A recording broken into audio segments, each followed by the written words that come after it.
Nah, yang selanjutnya teman-teman, ini hanya tambahan aja, nasihat, nasihat, himbauan aja kali ya, himbauan dari saya gitu ya, pribadi. Kita dalam rangka untuk mensukseskan agar tidak menyebar luas lagi virus ini, kita dukung apa yang menjadi kebijakan pemerintah kita, umar kita ya. Dan juga kita harus mendukung juga para ulama kita gitu ya, yang telah memberikan fatwa seputar virus corona ini. Kita harus percayakan pada pihak-pihak yang memang mempunyai kapasitas di dalamnya dalam rangka untuk mengambil kebijakan melawan virus corona ini. Misalnya para ulama kita nih sudah mengeluarkan fatwa untuk menggalakkan sholat wajib atau sholat Jumat dan sebagainya lah di rumah gitu ya, tidak menjalankan sholat berjamaah sementara waktu ini, terutama di daerah-daerah yang memang zona merah gitu ya, seperti Jakarta ya. Kita ikuti gitu ya teman-teman, maksudnya secara kapasitas keilmuan agama tentu mereka lebih mumpuni daripada kita, dan alasan atau dalil yang disampaikan pun juga semuanya kuat gitu, bukan ecek-ecek gitu. Kita terkadang yang awam ini kadang sok pintar juga gitu, kita mau menandingi mereka yang sudah lebih banyak ilmu agama. Seperti yang sering teman-teman dengar, kita harus mengedepankan untuk mengantisipasi mudarat ini semakin menyebar luas. Kaidah fikihnya dabul mafasid muqaddamun ala jalbil masalih. Menghindari dari kerusakan itu harus diutamakan daripada meraih manfaat yang mungkin manfaatnya untuk diri kita sendiri pribadi gitu, atau sedikit gitu ya. Insya Allah jika biasanya kita memang rajin sholat berjamaah di masjid, karena kondisi seperti ini kita kemudian sholat di rumah, insya Allah pahalanya akan tetap sama sebagaimana kita lakukan biasanya, tetap mendapatkan pahala berjamaah. Apalagi yang batuk seperti saya ini, yang gampang dicurigai ini, daripada bikin saudara kita yang di samping kita menjadi gelisah ya, dia di dalam hatinya sudah berkecamuk gitu, wah ini orang batuk-batuk, jangan-jangan corona lagi segala macam, jadi kacau pikirannya. Ya udah, kita harus tahu diri juga teman-teman, kita harus mengedepankan kehidupan bersama, maksudnya jangan egois lah, kita harus juga memikirkan perasaan orang lain ya. Kemudian juga kalau kita udah mengikuti tuntunan ulama, sudah sholat, tidak sholat Jumat gitu maksudnya, sementara waktu ini tidak berjamaah karena menghindari kerumunan itu tadi, kita juga harus komitmen teman-teman. Jangan terus kopdar CB klasik misalnya, ngumpul bareng teman-teman di situ kerumunan juga, atau main ke mall gitu ya, segala macam ngumpul juga di situ orang banyak. Itu namanya kita tidak konsisten teman-teman. Kalau kita sudah mengambil pendapat bahwa kita menghindari kerumunan, oke, kita jangan sholat jamaah dulu untuk sementara waktu, karena yaitu tadi virus ini itu sulit dideteksi. Kadang orang yang sehat pun menjadi karir, menjadi pembawa daripada virus ini. Jadi kita harus tahu diri lah gitu ya, maksudnya mawas diri juga. Sudah sholat Jumat nggak di masjid tapi masih main ke mall, masih kopdar gitu, ngumpul bareng segala, ya itu sama aja bohong teman-teman. Itu kita cari enaknya doang gitu ya, jadi jangan begitulah ya. Kemudian misalnya ada himbauan dari pemerintahan terkait virus corona ini, yaitu salah satunya yang bikin saya sedih ya, tidak boleh mudik sementara waktu, misalnya tidak boleh pulang kampung, tidak boleh mudik lebaran segala macam. Jika memang ini yang dirasa yang terbaik, karena pemerintahan kan pasti sudah memikirkan ini dengan sangat matang ya. Pihak yang berwenang ini dia punya data yang jelas, kemudian dikeliling oleh elit-elit yang memang sudah berkemampuan di bidang inilah ya, politik segala macam lah, saya nggak ngerti lah gitu. Ya kita juga harus mendukung lah. Kalau kita ngikutin ego mungkin, saya anak perantauan nih, pulang jarang, kadang setahun cuma lebaran doang, masa iya nggak mudik juga, ketemu orang tua saya, kangen segala macam. Kita harus juga memikirkan tentang keluarga kita teman-teman. Yaitu tadi, orang yang terpapar virus corona ini tidak selalu sakit. Kadang yang sehat pun dia sebagai karir, sebagai pembawa virus ini. Teman-teman mau karena sudah lama di Jakarta gini misalnya, pulang sehat teman-teman memang, tapi ternyata ada virus di dalam tubuh teman-teman yang kemudian dibawa pulang. Di situ ibaratnya ditularkan kepada orang tua, kepada adik-adiknya, kakaknya, sanak saudara, semua jadi kena. Itu salah teman-teman, karena itu tadi egois. Teman-teman hanya mementingkan perasaan hati teman-teman sendiri, sedangkan keselamatan keluarga teman-teman nggak kalian pikirin gitu ya.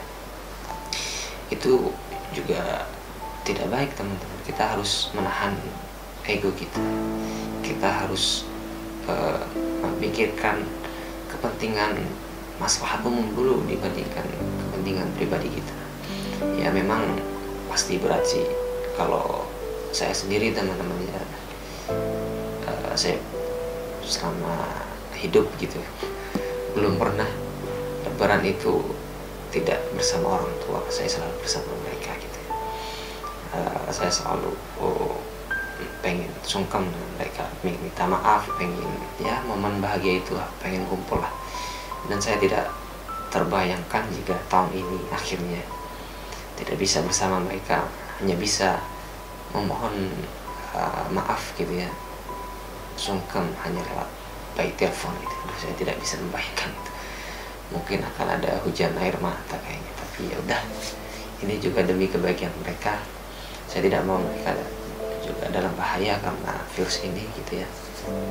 Saya hanya ingin yang terbaik untuk semuanya. Jadi biarkan saya yang sedih, biarkan saya menahan rasa sedih itu sendiri. Yang penting orang tua, adik-adik, keluarga di rumah, sanak saudara sehat semuanya. Itu yang lebih penting bagi saya. Nah, terus apalagi ya, kebijakan yang lain-lain juga kita harus dukung lah ya. Stay at home, ya udah stay at home. Libur ini kita manfaatkan untuk menghabiskan waktu di rumah, bukan untuk liburan cari refreshing sendiri, mancing, ngumpul. Aduh, sama aja bohong itu semua teman-teman ya. Kita harus, sekali lagi, kita harus memikirkan kepentingan maslahat umum. Jangan sampai kita menjadi salah satu titik yang akan membahayakan mereka. Jangan sampai.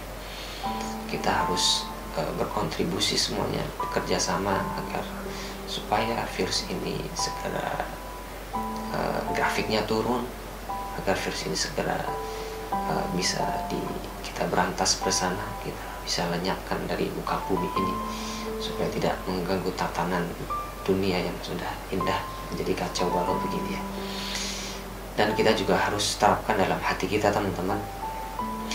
Kita yakin dunia ini episodenya sedang seperti ini. Ini adalah ketetapan dari Allah bahwa saat ini memang episodenya sedang seperti ini. Kita harus menjalaninya. Dan tapi kita juga harus yakin bahwasanya tidak ada segala sesuatu yang Allah turunkan kecuali di situ ada hikmahnya.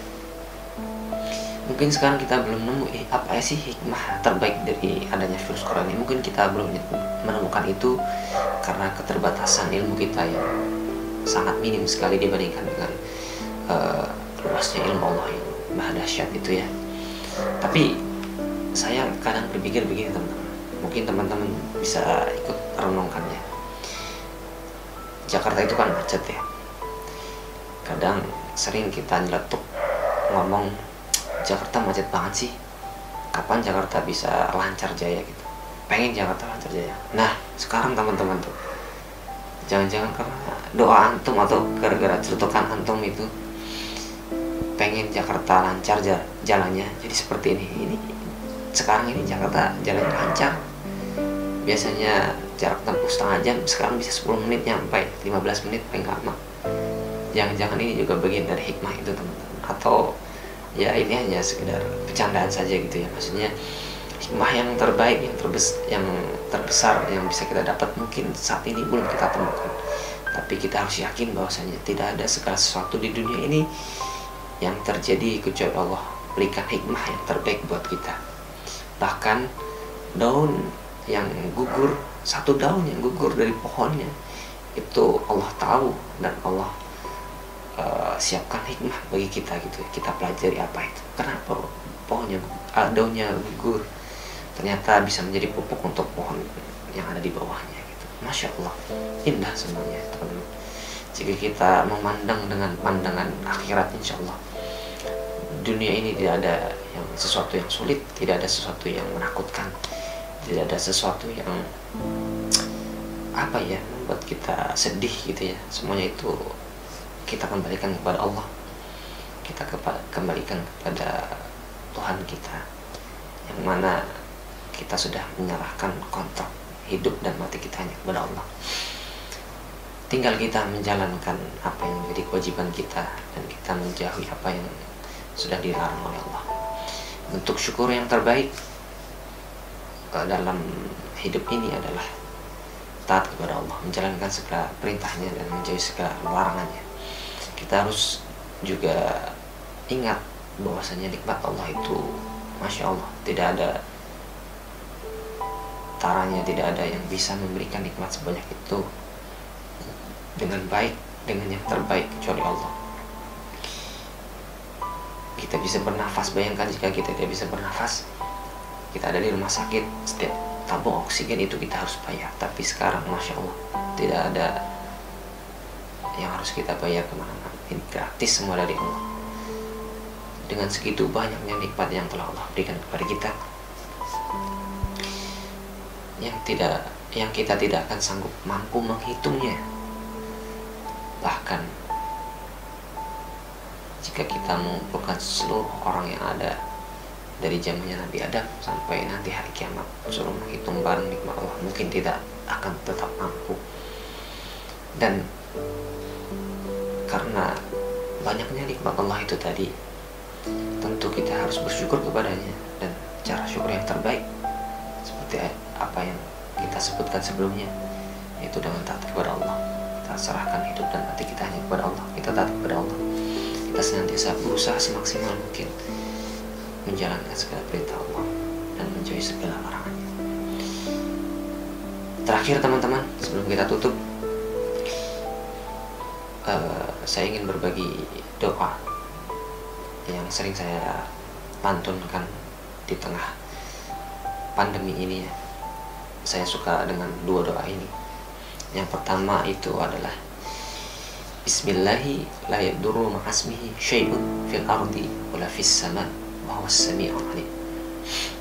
Dengan nama Allah yang apabila disebut namanya, sesuatu yang ada di bumi maupun di langit tidak akan mampu mendatangkan bahaya kepada kita kecuali dengan izin Allah. Dialah yang maha mendengar lagi maha mengetahui. Kemudian doa yang kedua, Allahumma inni, jika untuk diri kita sendiri dan jika untuk semua orang gitu ya, maksudnya untuk banyak orang, Allahumma inna na'udzubika minal barasi wal jununi wal judami wa min sayyi'il asqam. Ya Allah, kami mohon kepadamu, kami mohon perlindungan kepadamu dari penyakit belang, dari penyakit gila, dari penyakit kusta, dan serta segala penyakit yang berakibat buruk pada diri kita. Kedua doa ini kita senantiasa panjatkan kepada Allah. Semoga ini menjadi salah satu alasan berubahnya takdir kita dari satu takdir ke takdir lainnya yang lebih baik. Wallahu a'lam bishawab. Assalamualaikum